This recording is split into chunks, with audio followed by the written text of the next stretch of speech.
Shalom and welcome to this edition of Revealing the Truth, where we cover the headlines, the heartlines, and biblical truth. I'm your host, the Reverend Rabbi Eric Walker. Glad to introduce you to Drew Hill, a pastor and author in Greensboro, North Carolina. Also on staff with National Youth Life Office and provides resources for thousands of youth leaders around the world through his blog at younglifeleaders.org. Drew writes, consults, and regularly speaks to teenagers, parents, and youth workers. Drew and Natalie have 3 children, Honey, Hutch, and Macy Hart. Here to discuss his new book, Alongside Loving Teenagers with the Gospel, published by New Growth Press, is Drew Hill. Drew, welcome to Revealing the Truth. Rabbi, thank you so much for having me today. It's an honor and a privilege, Drew, especially because this generation that you are impacting is very unique. I've watched it as a congregational leader. I watched teens. I, of course, raised one. I was one back, I guess, 7 decades ago now when I was a teenager. But you too were a teenager at one point. And I guess in your ministry you have to remind yourself a lot. Although Paul says, not that I've accomplished this I do, not looking behind, but in your case, kind of looking at a framework of your upbringing, your growth, your influences, and how different, how you compare and contrast those experiences with today, and how to reach the teens with the gospel and have it stick and last when they go out and they face that independent decision making, whether it be college or career. So let's go back to little Drew and what really were the influences that caused little Drew to grab a hold of a ministry that's really focused on a very unique group of up-and-comers that are not being reached in a enduring, lasting way. And I work alongside of First Priority, Fellowship of Christian Athletes. I mean, I work alongside of a lot of ministries that are trying to reach the teens and the youth, and I know some of the struggles that go with it. But tell us your story. So I grew up in a Christian home. My dad was a minister, and my mom and dad both loved the Lord and raised myself and my younger siblings to follow after Christ. But when I was in middle school, I was at summer camp, and I heard a message from the speaker, who was a Christian musician named Chris Rice, who sang the cartoon song. I don't know if you ever heard it, but back then he was not well known yet, and he was speaking at our camp. And the whole week he talked about just the love of God and how much God loves us and is passionate about us. And I kept wanting him to give me, what do I do now? What do I do with this? And he said, Drew, until you understand how crazy in love God is with you, it does, your actions and your morals don't matter. You've got to grasp how much God loves you, and then everything will flow out of that.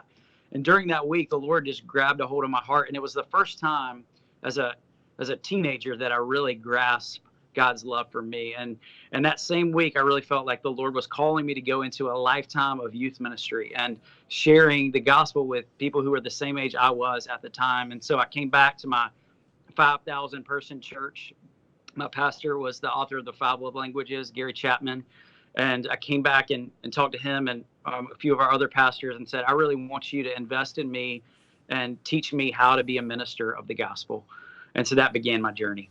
So this really was a calling for you. I always ask that of pastors' kids, is this a vocation? And you kind of growing up in Dad's footsteps, and Dad was a pastor, so I'm a pastor, and it becomes a vocation. And you can tell the difference between a vocational pastor and a called pastor.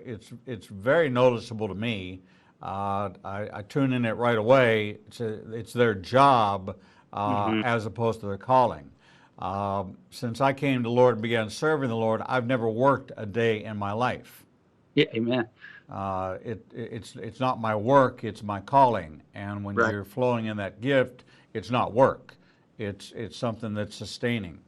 You made an interesting comment, and I want to kind of understand it.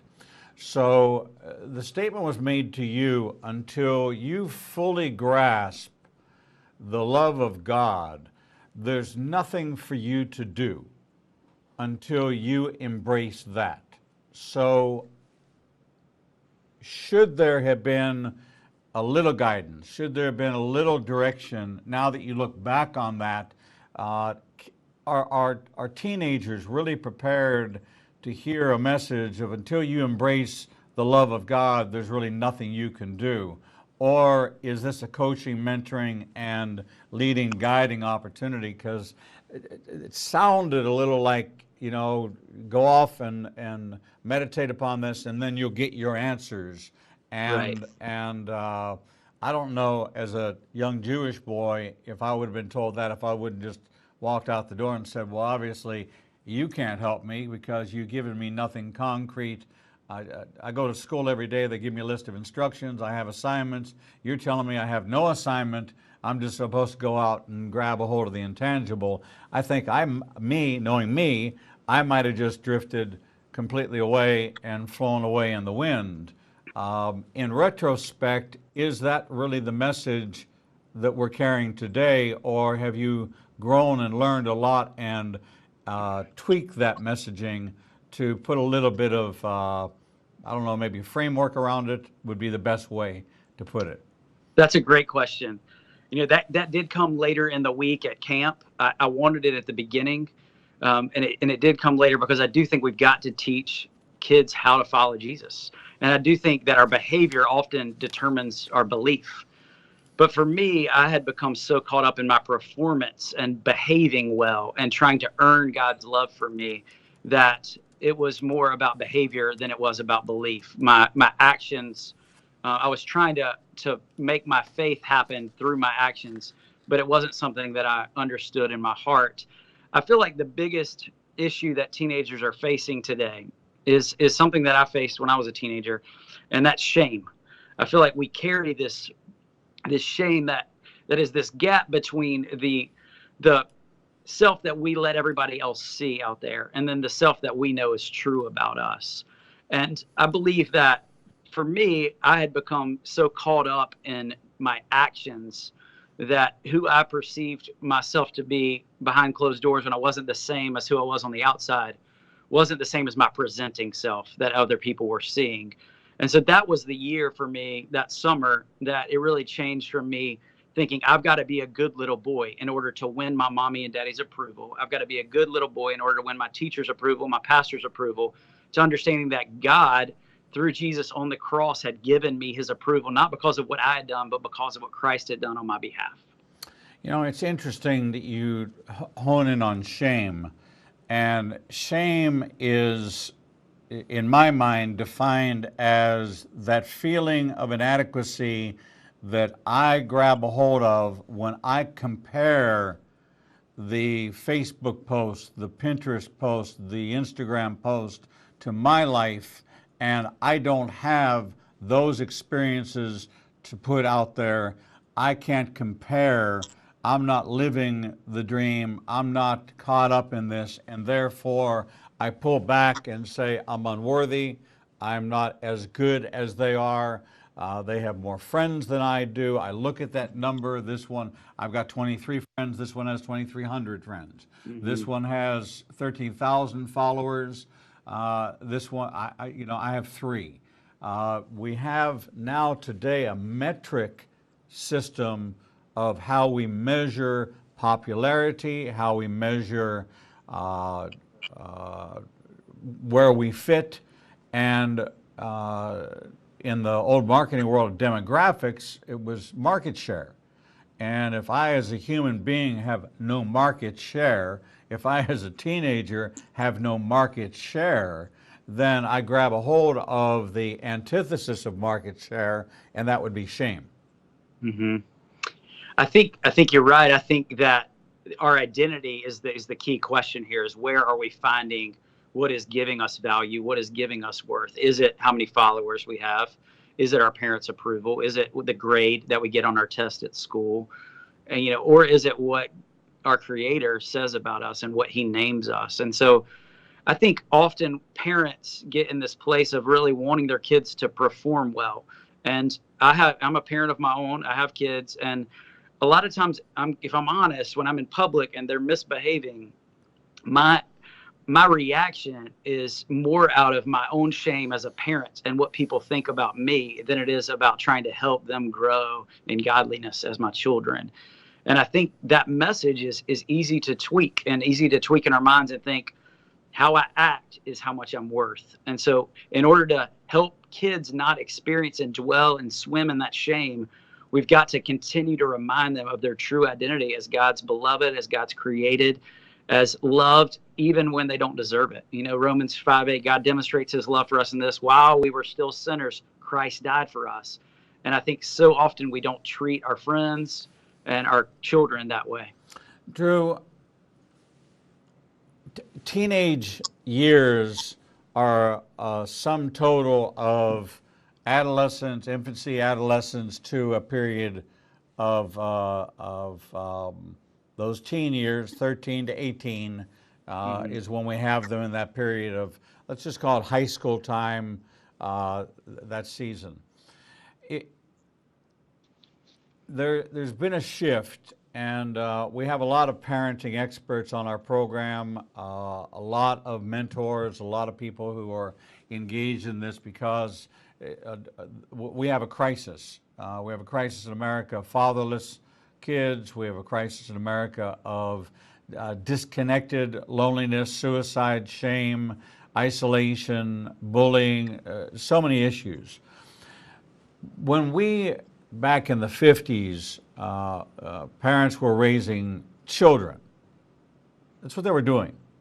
Right. There was no concept of I'm raising the next generation of mothers, fathers, husbands, and wives. That never entered the picture. You were just raising kids. That's all you were doing. You were moving from one day to the next, getting them to say, to get them potty trained, to get them to speak, to get them to walk, to get them to talk, to get them to feed themselves. Those were the check marks and those were the boxes. And there was no development initiative whatsoever to say, I'm raising somebody's father. I'm raising somebody's mother. I'm raising somebody's future husband. I'm raising somebody's future wife. And what I'm putting into them today is the building block, the foundation that is going to frame and shape whether or not they're a good father, whether or not they're a good husband, whether or not they have grabbed a hold of certain concepts. Have we now changed that to where we're now embracing more of a calling to raise up a generation? And, you know, God talked about this all throughout Genesis. He talked about it all throughout Exodus. He talked about it all throughout Leviticus, about this generation of raising for generations to come. Everlasting generations. These covenant promises were for each generation. These traditions were to be celebrated by every generation. There were things that Jesus did that were traditional, that were for every generation. Upon his return, there will be the same things for every generation. But today we're faced with something that seems to be more challenging, and it's engagement. And it's how do we identify, and I think you did something really quite outstanding in your book, is you began to reframe teenagers from being a cause, from being a mission, from being almost a target, into a receptor of love, someone who is to be nurtured and to be shaped and formed and molded into the character so that they have something tangible to hold on to carry them to the future. Yes, I think so often that's a shift. It is a shift. And so often we think of teenagers as this group of lost, we can't save them, rebels, but they are kids trying to figure out how to be adults. And I write in the book, it's like they're children jumping from this cliff of childhood to this cliff of adulthood, and they're stuck midair and they do not know how to get across. We've got to see them as individuals who really do long for a relationship, long for a mentor. They long for a relationship with the Lord, with adults who are going to care about them. someone who's going to teach them how to get across. But I think a real problem is that so many of us adults carry so much of our own shame that, we feel like we don't have any right to even speak to them, that we don't even have the integrity to be able to say, this is what you need to be doing, because we're not doing it on our own. I struggle with it with my own phone.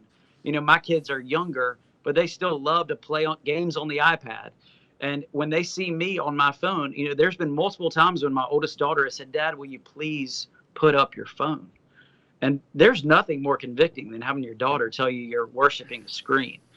And so I've had to intentionally make some choices that I've got to put my phone up in order to be able to engage her and lead her and disciple her and teach her how to not be addicted to a screen. I've got to do it myself.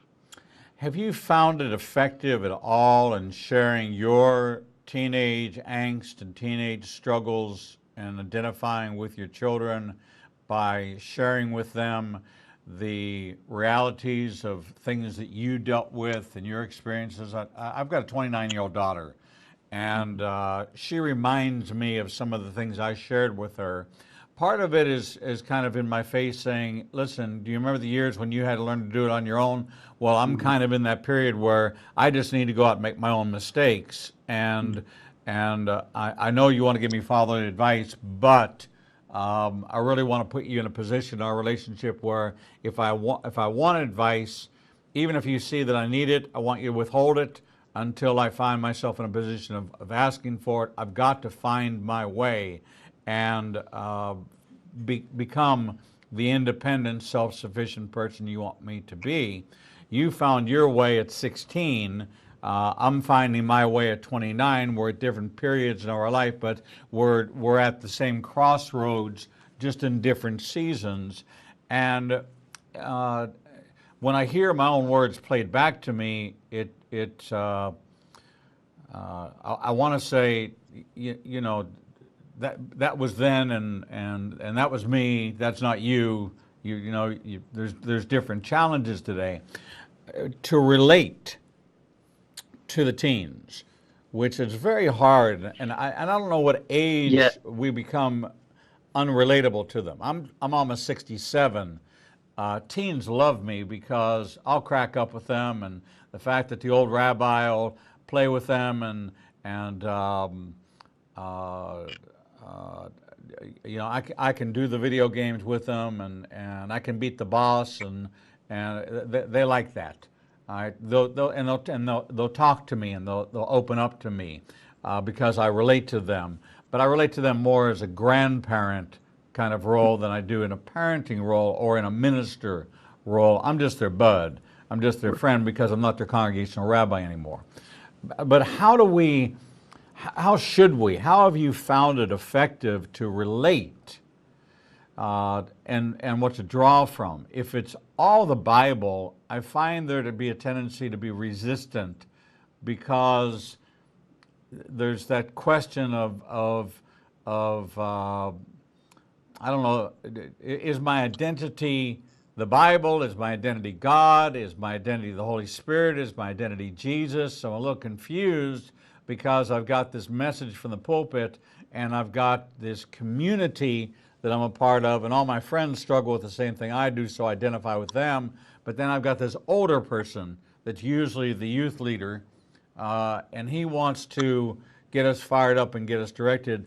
Where do we strike that balance? And as just a sidebar to that, are parents abdicating their role of ministering in the home and handing it off to the youth leader and say, save my kid, and teach my kid, and impart in my kid, and then when the kid gets in trouble, they look to you rather than to themselves and say, what kind of youth program are you running here that these kids are getting themselves in trouble, and 3 of them out of your youth group got caught breaking into a 7-Eleven the other night, and all the responsibility falls on you. How do you relate to all that? So much of what kids learn is caught versus taught. First of all, parents have to model it before they instruct it and demand it from their kids. And so there's no way to ask your kid to spend time studying the scriptures if they never see you doing that on your own. But I do think that during those key teenage years, that middle and high school time, that part of being a teenager is discovering your independence and breaking free from parents. And so a huge part that parents have to do and realize is it can't be all on you. I worked at this place called the Dale House Project in Colorado Springs. It was a group home for kids who'd been in jail. 90% of the kids that have been in jail that come to the Dale House the halfway house to try to get back into society, 90% of them go back to jail. It's this unbelievable recidivism rate. And one of the social workers did her PhD work, that she was working at the Dale House, and she did her PhD work on what keeps that one out of 10 kids from going back to jail. And what she found out was that it was the kid having one meaningful relationship with an adult who was not related to them. That was the one common denominator that she found. So I think it's vital for parents to have that relationship with the youth pastor and with the youth leader and with the friends and the neighbors, and invite them to speak into their kids' lives and have a seat open at the dinner table. I remember my family having other people over for dinner. And so now my family does that as well. And our kids have other adults who are speaking into their life and who take them out to do fun things. And when they won't listen to us, they'll listen to them. I think that is a crucial thing. So number one, modeling it. And number two, inviting other trusted adults to speak in and be on your team with you. You know, we found that same success rate in marriage. If we have marriage mentors, if we go into the congregation and take the couples married 40 years and longer and say to them, you're now assigned to this couple as their mentor couple, to meet with them at least once a month and mentor them. Share your stories of your marriage with them while they're in their 20s so that they can see that yes, there's ups and downs, but how do you navigate them and have them be available, that the wife can call the wife, that the husband can call the husband. And so you're saying this same model works all the way down to the teen level, where somebody becomes a kind of quasi-family member, but they're not directly related to the family. Right. We had a 16-year-old birthday party here at our house for one of my high school friends last year. And we invited a bunch of different men and women who had been influential in his life to come and speak around him. And this particular 16-year-old does not have a father that's in his life. And so to have these other men from church and Boy Scouts and coaches come and speak truth over him and pray over him, it was instrumental in determining what he believes about himself and casting the vision for that identity. But it's difficult. We live in a world where we're busy and we feel bad, like asking somebody else to play that role. And most of us aren't even connected enough to our church to even know other strong believers who can speak into our kids' lives. But it is a key to our kids understanding what it means to walk with Jesus. We're talking with Drew Hill, author of the new book, Alongside Loving Teenagers with the Gospel. It's a guide, it's a book of understanding, it's a study, it's a manual, it's for youth leaders, for parents, for those who have a calling and a hunger to make a difference. I would challenge every pastor, every youth pastor, and every couple that already has grown children that want to understand how to reach this generation instead of criticizing what they wear, criticizing what they say, judging them based on what it is, what are your standards, and begin to understand what God's plan is for them and how you can take a part. That's what coming alongside of them, not in front of them, not beside them, alongside, which is exactly what God created Eve to do, was to come alongside of Adam. Drew is saying you need to come alongside of teenagers the same way as an ezokenegdo in the Hebrew, as a helpmate in this process of reaching our teens. We're going to take a short break, and when we come back, we're going to dig into some of the concepts that Drew presents in this book, Alongside Loving Teenagers with the Gospel. We'll be right back. Shalom.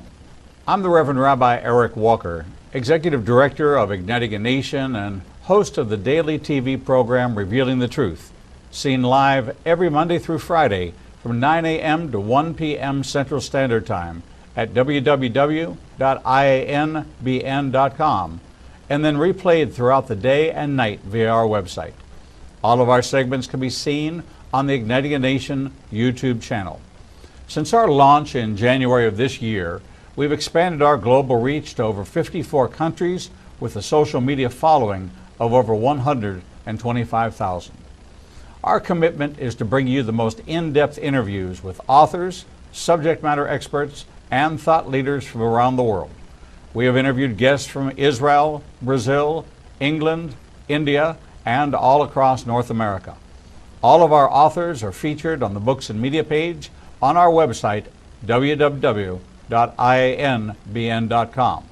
There you can find a direct link to the book you want to order, and we receive a small commission directly from Amazon. There is no cost to you for this service.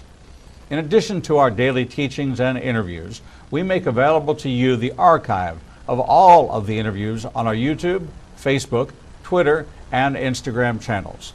Our live program is available from our homepage, and there is never a charge to you for any of this access. We made the decision long ago that we would remain a commercial-free resource that would not be influenced by any pressure from any outside company.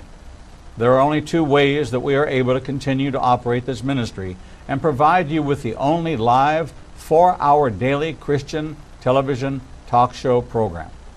The first is through your support and tax-deductible contributions to Igniting a Nation. These can be made directly through the donate button on the website or sent through the mail to Igniting a Nation, 2700 Corporate Drive, Suite 120, Birmingham, Alabama, 35242. The other way we support the program is by offering you a unique opportunity to have access to over 10 years worth of teachings on a subscription basis. The teaching archives contains all of my prior sermons, Torah studies, prophecy in the news videos, and much more for the low subscription price of $5 per month. This subscription grants you unlimited access to over 800 hours of content not available elsewhere and is updated weekly with the most current prophecy classes. In addition to 20 hours of original TV programming each weekday, we invite you to join us live every Monday, Tuesday, and Thursday evenings for our Prophecy in the News classes. The times and locations are listed on our events page on the website www.ianbn.com. Every day, you and I are faced with the challenge of where we will go to hear the truth.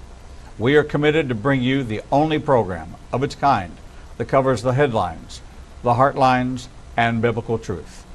We cannot do this without your support. Since we launched on January 5th, 2017, we have aired over 300 individual teachings, interviews, and commentaries not available anywhere else. We are now working side by side with almost every major Christian publishing house to bring you the most in-depth feature interviews possible. Our 1-hour features address every subject that affects the believer's life. We are hearing of salvations from the Middle East, Africa, and all across the United States. Lives are being changed every day, and we have only just begun. Our mission is to become your trusted resource and grant you access to the people, tools, and information you need to grow in your relationship with the Lord. You can help us by liking us on social media and through your financial support. We know you have many choices in who you support, but we are prayerfully asking you to consider helping us keep revealing the truth, true to our calling, to cover the headlines, the heartlines, and biblical truth like no other program available. Donate today and help us bring the message to the four corners of the earth. Visit www.ianbn.com and donate, buy a book, or subscribe to our teaching archives. Without you, we do not exist.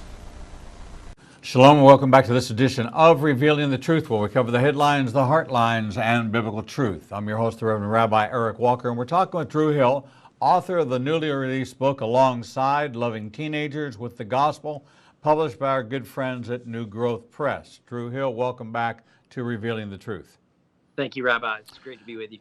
Drew, sometimes when we look at theology, we break the word down to theoretical we take that theo part and it becomes theory, not practically. Maybe we should be in the practicology as opposed to the theology aspects of the Bible and the gospel, not the theory of it, but the practicality of it. And you've had some great success. And one of the things, and I like to ask authors, is as you gained your success, is that when you got the call to write the book, or did the book become something that was a framework you established, you began to apply, and you saw that it worked, and then you put it together so that others could benefit from it? What was your kind of thought process in approaching the book this way? You know, I have parents and youth ministers contact me all the time, kind of asking me for advice. How would you handle this particular situation with our kids? Or how would you grow a youth group here? Or what would you do in the situation? And so over the past few years, I've just started writing down those emails that I would send to people and collecting those. And that developed into this framework that became alongside the book. But about 3 years ago, I was listening at a conference to a friend speak. And he asked this question. He said, have you ever looked at the Gospels and asked the question, what does Jesus do outside of the miracle? Yes, Jesus, heals the woman who'd been bleeding for 12 years, but what else did he do? He listened to her story. It says she told him her whole story, that even though he was on his way to this emergency, he paused and he listened. I think so often we as people in ministry or parents, we're just not available for kids. And it's not always on our timetable when kids are willing to tell us their story. So we've got to be available. I kind of picture it like we're on top of this lake, and sometimes, kids are just skiing across, and sometimes they want to drop down and snorkel a little bit. And we've got to be available and ready for when they want to go there. And then sometimes we're able to ask a question that takes them down to the scuba diving level, and we're able to really dig deeper with them. But when we ask the question at the wrong time, when they're on top of the lake and they're not ready to go deep, then they will just shut it off and turn it down. Jesus models for us how we can ask those questions. So this about 3 weeks ago, I took these kids camping and backpacking, and I do it every summer. I take these high school guys and we go on adventures, go down waterfalls, jump off cliffs, do crazy things. The older I get, the more conservative I get, but it's been a really crazy trip in the past. But one of the things we always do is we do M&Ms, memories and milestones. And each guy gets 30 minutes to share 5 to 10 memories or milestones that have shaped their life. And I go first, and then I have another leader go, and we are vulnerable. We share our mess. And then guys see, oh, it's okay to tell the truth. And you would be blown away by the stories that these guys share of the things that have happened to them, the sin that they've kept hidden, that they've never confessed before. And it comes out, and it's this time of freeing just because they're given a chance to share their story. Jesus was the first one who modeled that for us in Scripture when he says to this woman, I want to listen to your whole story. I'm not in a hurry. I'm available for you. Give me an example. You know what? Give me the 5-minute version of your story. So I grew up as a firstborn child, an achiever, thinking, I need to be the student body president, need to have it all together, and need to never sin and not let anybody know if I ever did. And so, when I got called to youth ministry as a 13-year-old, I transferred from my Christian school and went to the public high school. And I put a Bible verse on the back of my letter jacket. I became president of the Fellowship of Christian Athletes. I was really involved with See You at the Pole. I was trying to do everything that I knew I was supposed to do. I was blaring my Christian music when I came into the school parking lot. And I was trying to be a light in the darkness. But it wasn't until the summer going into my senior year when my youth pastor asked us to write down the name of 10 of our friends who did not know Jesus, who were not Christians. And I was super active at the school, involved with student government, the school play, cross country. But all of my true friends were in my Christian bubble, and I was safe. And I realized I didn't really have 10 names that I could write down. I barely had one. And so that's when the Lord kind of broke my heart, and I understood the Luke 15 parables and that God has a heart for the lost. And I really began, instead of trying to flaunt my pridefulness and how pious I was, I began to really try to come alongside people that were in my school who were different than me. And I wasn't afraid anymore that I was going to become like them, in the sense that I would get sucked into the behavioral patterns that they had been into. But I just wanted to come alongside them. And instead of trying to cure them and get them to pray this prayer right away, I learned that I can just be their friend and walk alongside them. And through that, I can carry the light of Christ through that friendship. And then I'll get to that place where their heart does crack open, and I'm able to share the good news of the gospel of Christ. And one of my friends who wrote an endorsement for alongside was one of those guys. He was a senior at my high school, and now he's a family pastor in Pennsylvania. And I got to walk alongside of him and watch Jesus work in his life as a senior in high school. So other kids shared, what have you seen as the fruit of this? You take somebody that's early on in the program, and let's say they're 13, and they've come out of a middle school background. They did the Meet Me at the Flagpole, part of First Priority. They got involved in one of the number of groups that operates on campuses, but their youth group at church isn't all that vibrant. How do they get to you? Do they get to you through your church? Do they get to you through their church? How do they get to this program of coming alongside? Well, I mean, it's why I wrote the book. I feel like there's a lot of people who are saying, come to me, come to this activity that we've created, come to my show that I'm going to put on. And a lot of times church becomes that. It becomes like, how many iPods or iPads can we give away, in order to get people to come to our thing. But really, Jesus, as we see in John 1:14, that God put on flesh and blood and moved into the neighborhood, that he dwelt among us. And I think if we're going to reach them, we can't ask them to come to us and to our programs. We've got to go to them. Today, one of the gals that I do youth ministry with, she had breakfast this morning at Chick-fil-A. She calls it the Sisterhood of the Traveling Biscuit. And she meets with these high school girls and teaches them to study the Bible. And then at lunchtime today, she went to the high school. She had baked cookies and went to the high school and gave out, homemade chocolate chip cookies at the high school to teachers and to students, and just to bless them. We've got to show up where they are. We've got to show up in their world and be available for them, so that they can learn what it looks like to follow Jesus, because it doesn't always look like a 2-hour youth group program on a Sunday night. So much more of life is the day to day, and how do we live it out? And if we're only at church 2 hours a week, well, how do we do that? We've got to get in their world and show them, how do you live life in your day to day. How effective are the enfuegos, or the events that the teens are going to, where they're getting, third day is up on there, and the newsboys, I guess, are still around.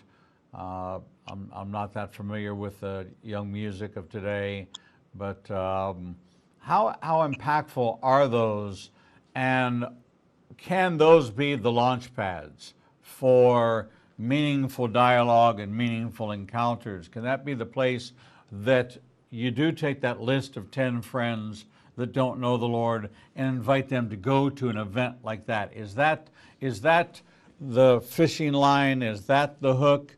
I know I built a congregation from nothing to 750 families by simply doing one thing, and that was at the close of every service, I would say, next week, bring a friend, and bring a Jewish friend with you to services. And the congregation grew from 0 to 750 families in 4 years, just based on saying that one thing, bring a friend. And so is that the kind of approach that we need to take, youth to youth? We're looking at this from a parent to youth, or youth leader to youth, but then there's that youth to youth engagement that becomes contagious. How do we, what tools do we need, and what tools do you give us to come alongside and help create the engagement? That's a great question. That was super influential in my life, those Christian concerts and those events, super influential. I was already following Christ, and those things just poured gas on my fire. And I do think that the Lord uses those. But I think our world has changed so significantly that now we are living in a post-Christian world where a majority of the teenagers, they even hear the word Christian or evangelical or anything in that realm, and they have a negative taste in their mouth. We've gotten to that place in our culture, and that's disheartening. But I think it's just a wake-up call for us that we can't just, put up a banner and get a big band and some flashing lights and then get kids fired up about Jesus. Yes, it does happen. But I think the real way that we're going to do this is the way that Jesus modeled for us and showed it. And what did Jesus do? Jesus went and he walked alongside people. Like, he actually physically walked alongside people. When's the last time that you've taken a physical walk with a teenager?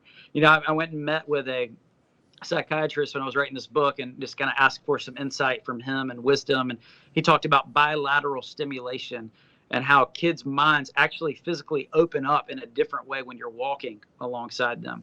What did Jesus do? He went and he feasted with people. He ate with people all the time. When are you having a meal with teenagers where you're sitting down and there's not phones and it's not just a bag meal in a car where you're hurrying and going somewhere else, but where are you sitting down and feasting together and inviting other people who know the Lord to come and share their story at the table? I think if you want a kid to share their story, a great way to do it is have somebody who is an influencer in their life who's older to come and sit at your dinner table and you just say, hey, would you tell me your story? If I ask you your M&Ms, what are 5 memories and milestones that have shaped you? When kids listen to that, they start learning, oh, I've got a story to tell too.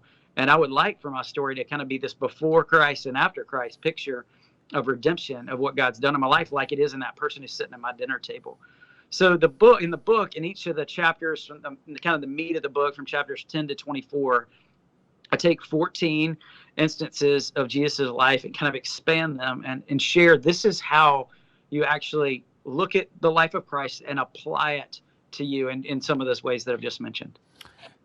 Drew, you have the young teenager that he goes to a youth gathering, he gets on fire for the Lord, he comes home, he tells mom and dad, I've just had this incredible encounter, and mom and dad aren't believers. And sister's not a believer, and brother's not a believer, and they're not a church-going family. And the teenager's on fire and says, I really think this is the real deal. What do you do in that case? They don't have a church home. They met at the flagpole. They heard the invitation. They got a touch from God, and now they want to do something. And who talks to the parents? Who engages, who kind of ministers to that family where the kid, the parents' response is it's just a fad, it's just a phase. They feel accepted, and they didn't feel accepted before, and now they feel accepted. So we want to encourage them, but that's not for us. I know many families who have come to faith because of the passion of the teen. They've seen the radical change in the teen, and they think they finally figure out it's really for real. But there's also that aspect of a certain amount of frustration or disengagement by parents with the youth ministry. They don't really know what's going on. They're getting a flyer every month. We're raising money for this. I need money to go to that. It's no different than the programs they got at school for band and for every other booster club and everything else. It's just one more thing to add on top of it. Who is talking and engaging with the parents? Is it the senior pastor? Is it the youth pastor? Is this a part of vision casting for a congregation? Is it a part of vision casting for multiple congregations to finally break that ecumenical wall down? The kids that go to the Baptist church, the Methodist church, the Lutheran church, the Episcopal church, the Church of God, the Assembly of God, all on the same street, all go to school together. They're all in the same classes together. They're friends at school, but on Sunday they all split up and they go their different ways. And what bound them together for 5 days a week is now divisive to them, and denominations have a way of crippling unity, because there is no common unity. I've got to go with my youth group here, and they go there. They don't believe in going to that because that's music with instruments, and we don't believe in music with instruments. How do you navigate that? It is really tough. I think what we've got to, those of us in ministry who are pastors and youth ministers, we've got to be on one team. We've got to lock arms with one another. We've got to pray for one another. There's a church here in Greensboro where I live, and every Sunday they spend a significant amount of time praying for other churches in the city.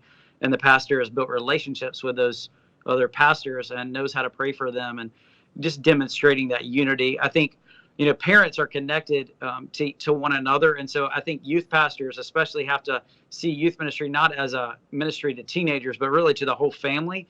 And when we build relationships with parents, then we can help train those parents in how to build relationships with the parents of the friends of the kids that we have. But again, let's look at what Jesus did. How did Jesus minister to those families? When that kid comes home and has met Christ and their parents are not Christians, Jesus met people's physical needs before, like, he often met their spiritual needs. He would heal them, or he would feed them, and then he would ask them questions. And he would get to know them on that deeper level. Well, how could we in our communities meet the physical needs of the parents of teenagers that are not believers? What are parents wondering? What are they wanting? Well, they're wanting training for their kid to be able to get into college. So what would it look like for churches to offer, college scholarship train? How do you apply for a college scholarship kind of training, or SAT prep training, job training, doing things that are not necessarily Jesus-centered, but are meeting those practical needs in the community and serving the community. We had a church in town who would give free oil change to single moms. And a single mom could come through on a Saturday and get a free oil change done. And a church put that on. And they had some guys in their congregation who knew how to do that. You do things like that where you're ministering to people's physical needs, then their hearts are going to open up. You make a valid point. Is there any unified gathering of youth pastors in a community? Do you have any kind of exchange of ideas, of cooperation, and does your book alongside foster that kind of relationship? I know that it's a great guide for parents to be able to work with the kids, great guide for youth leaders to reach their kids. It's also a great guide for teenagers to relate to other teenagers. So there's a lot of different, it's great for mentors, for that guest at the table. But what about a youth pastor saying, you know what, I'm going to get 2 of these books and I'm going to cross the street to the Baptist church to give a copy of it to the youth pastor over there. He and I don't have a relationship, and I'm going to use this as a door opener, and maybe he and I can meet once a month or once a week and talk about how we're addressing youth and youth programs within our own churches. I just think there has to be a healing that goes on, that these denominational differences, these teens aren't Baptist and Methodist at school. They're not Baptist and Methodist on Facebook. They're just teens. It's just Bob and Sue and Sam and Joe. They're just teenagers. And we can't put them in this box of denomination or doctrine. We have to deal with them like they're people. And I think the entire theme of your book is that you got to stop looking at them as teenagers. You have to take a look at them as image of God, as God's creation.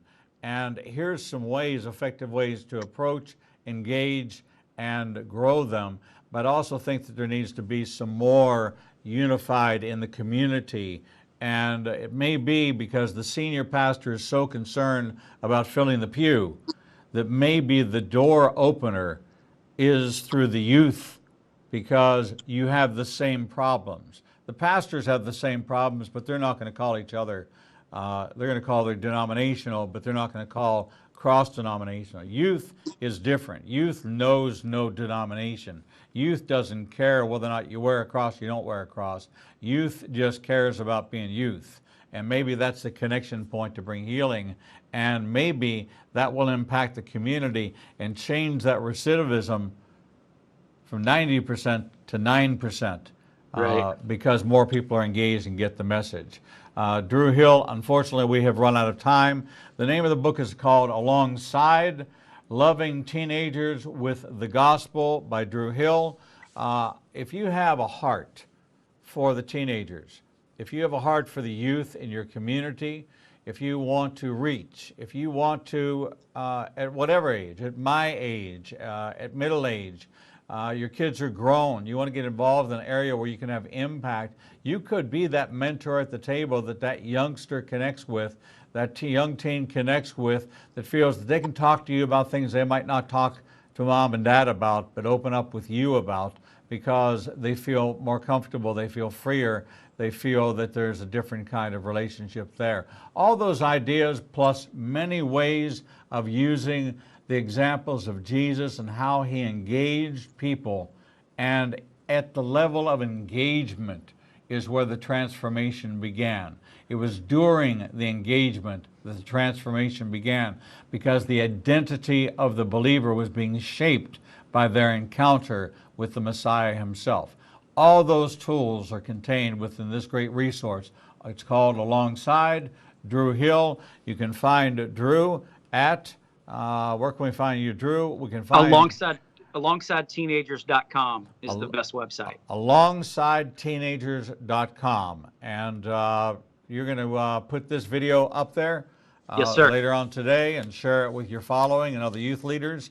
And let's change this world through the teenagers and partner with Drew Hill in this calling. God bless you, my friend, and thank you for being with us here on Revealing the Truth. Thank you. We're going to take a short break, and when we come back, we'll bring you the next edition of Revealing the Truth.